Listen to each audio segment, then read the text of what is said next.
आज हम बात करेंगे ट्रांजैक्शन की।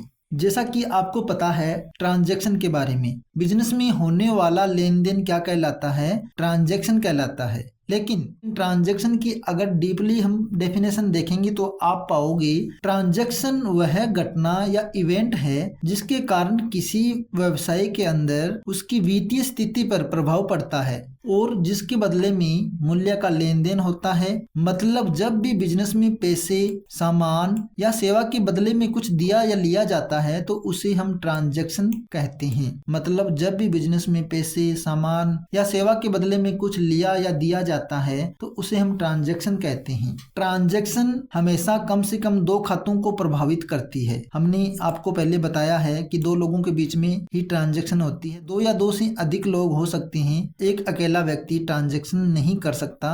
One account gives and one receiving, एक देने वाला होगा और एक लेने वाला होगा। हर ट्रांजैक्शन को जर्नल में रिकॉर्ड किया जाता है क्योंकि उसका मुद्रा में मूल्य होता है। एक बिजनेस में जो भी लेन देन किया जाता है उसे हम डे बुक में रिकॉर्ड करते हैं। और रिकॉर्ड क्यों किया जाता है? क्योंकि प्रत्येक ट्रांजैक्शन का अपना एक मूल्य होता है, उसका मुद्रा में मूल्य होता ही होता है, चाहे ट्रांजैक्शन आपने कैसी भी की है। आसान भाषा में एक उदाहरण के तहत हम इसको समझने की कोशिश करते हैं। यहाँ पर इंसिडेंट यानी कि घटना, क्या यह एक ट्रांजैक्शन है और क्या कारण है? देखिए, ग्राहक को नगद माल बेचा हमने, तो ये क्या ट्रांजैक्शन है? हाँ, ये ट्रांजैक्शन है। जब आप किसी ग्राहक को नगद माल बेचोगे तो वो क्या है? ट्रांजैक्शन हुई है। क्यों? इसका रीजन क्या है? माल के बदले में पैसे यानी कि मूल्य का लेन देन हुआ है। बिजली का बिल भरा, ये भी क्या है? हमारी ट्रांजैक्शन है। सेवा के बदले भुगतान किया है। मालिक के द्वारा व्यवसाय में पूंजी का लगाना, ये भी ट्रांजैक्शन है क्योंकि व्यवसाय में धन का प्रवेश हुआ है। दुकान साफ करना, आप छुट्टी वाला दिन था, आज आपने अपनी दुकान की सफाई की, तो क्या ये एक ट्रांजैक्शन है? ये ट्रांजैक्शन नहीं है क्योंकि कोई मूल्य का लेन देन नहीं हुआ। तो आप समझ गए होंगे, ट्रांजैक्शन जब मूल्य का लेन देन होता है तो उसे हम ट्रांजैक्शन बोलते हैं। फाइनल डेफिनेशन जो लिखने योग्य है, जिसको आप लिख सकते हो या जिसको अगर कहीं बतानी पड़े तो आप ये डेफिनेशन बता सकते हो। ट्रांजैक्शन क्या है? ट्रांजैक्शन एक ऐसा बिजनेस इवेंट है जिसमें किसी वस्तु, पैसे या सेवा के आदान प्रदान के कारण व्यवसाय की वित्तीय स्थिति प्रभावित होती है और जिसका मूल्य मुद्रा में मापा जा सकता है। तो ये मैंने आपको डेफिनेशन बताई ट्रांजैक्शन की। और सिंपल भाषा में आप ये भी बोल सकते हो ट्रांजैक्शन यानी कि लेन देन। आगे हम बात करते हैं ट्रांजैक्शन के पहलू पर। जैसा कि आपको पता है एक ट्रांजैक्शन के दो पहलू होते हैं, एक डेबिट साइड आती है और एक आती है क्रेडिट साइड। क्यों? क्योंकि एक देने वाला होगा और एक लेने वाला होगा, एक गिवर होगा, एक रिसीवर होता है।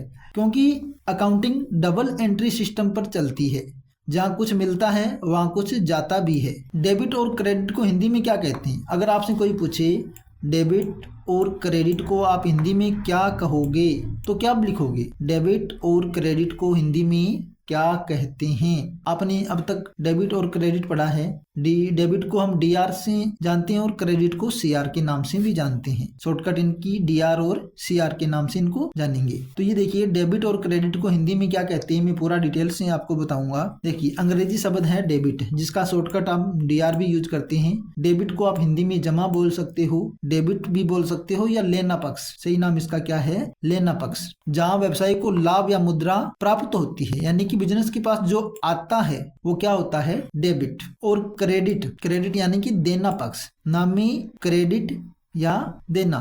डेबिट जमा पक्ष होता है, क्रेडिट नामी पक्ष होता है, या डेबिट लेना पक्ष भी बोल सकते हैं और क्रेडिट को हम देना पक्ष बोलते हैं। जहाँ व्यवसाय से लाभ या मूल्य दिया जाए, लाभ या मूल्य दिया जाए जो बिजनेस में से जाता है, क्रेडिट बोलते हैं। तो समझ में आया? एक ट्रांजैक्शन में जो दो पहलू होते हैं वो एक डेबिट साइड और दूसरी क्रेडिट साइड होती है। आसान भाषा में समझते हैं। डेबिट जो आता है यानी कि बिजनेस को जो कुछ मिलता है उसको हम डेबिट बोल सकते हैं। क्रेडिट जो जाता है, बिजनेस में से जो दिया जाता है उसको हम क्रेडिट करना बोलते हैं। ट्रांजैक्शन के प्रकार की अगर बात की जाए तो ट्रांजैक्शन या तो कैश वाली ट्रांजैक्शन होगी जिसमें पैसा बिजनेस में आता है या पैसा बिजनेस से जाता है।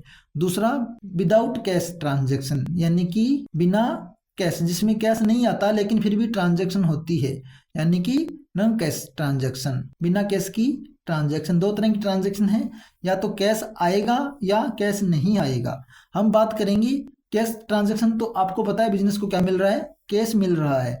लेकिन जिसमें कैश नहीं मिलता उसमें फिर क्या मिलता है, देखिए कैशलेस ट्रांजैक्शन की हम यहाँ बात करेंगे। अकाउंटिंग में ट्रांजैक्शन का मतलब सिर्फ कैश आने जाने से नहीं होता, बल्कि व्यवसाय की आर्थिक स्थिति बदलने से होता है। इसलिए नॉन कैश ट्रांजैक्शन भी पूरी तरह से वैध ट्रांजैक्शन होती है। जिसमें कैश नहीं आता वो ट्रांजैक्शन भी पूरी तरह से वैध ट्रांजैक्शन मानी जाती है। कौन कौन सी ऐसी ट्रांजैक्शन है जिसमें कैश नहीं आता? पहली है क्रेडिट परचेज।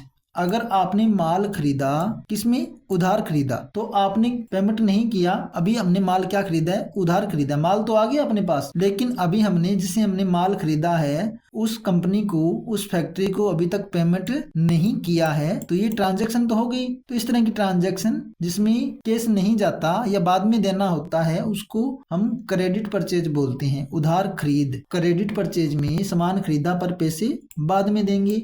इससे क्या हुआ? हमारा स्टॉक बढ़ा, माल अपने पास आया तो स्टॉक बढ़ेगा, तो स्टॉक या जो माल आया है उसको डेबिट साइड में लिखेंगे।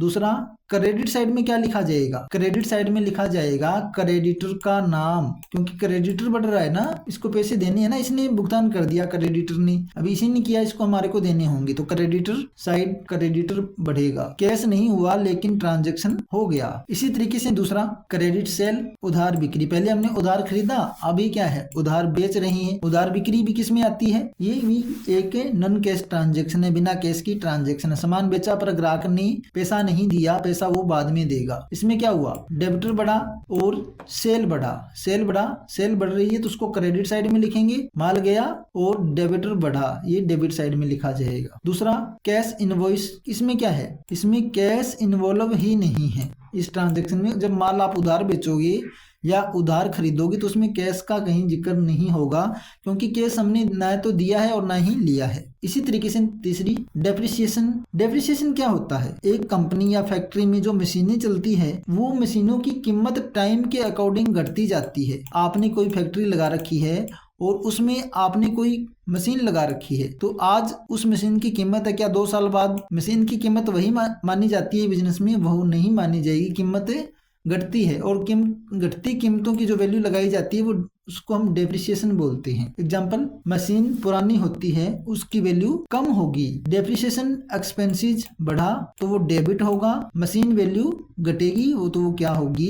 क्रेडिट होगी। इसमें भी कोई कैश का कहीं जिक्र नहीं हुआ है, तो ये भी एक कैशलेस ट्रांजैक्शन है, बिना कैश की ट्रांजैक्शन। उसके बाद में बैड डेबिट। बैड डेबिट की ट्रांजैक्शन के बार हमारे को करनी पड़ती है। उधारी डूब गई, पता लग गया अब ये पैसा आने वाला ही नहीं है, तो वो ट्रांजैक्शन कहीं तो एडजस्ट करनी पड़ेगी, वो पैसा कहीं तो एडजस्ट करेंगे, तो ये हमारी क्या है? बैड डेबिट्स, यानी कि ग्राहक कभी पैसे नहीं लौटाएगा। बैड डेबिट एक्सपेंसेस बढ़ा तो डेबिट साइड जाएगा, डेबिटर घटा तो क्रेडिट साइड जाएगा।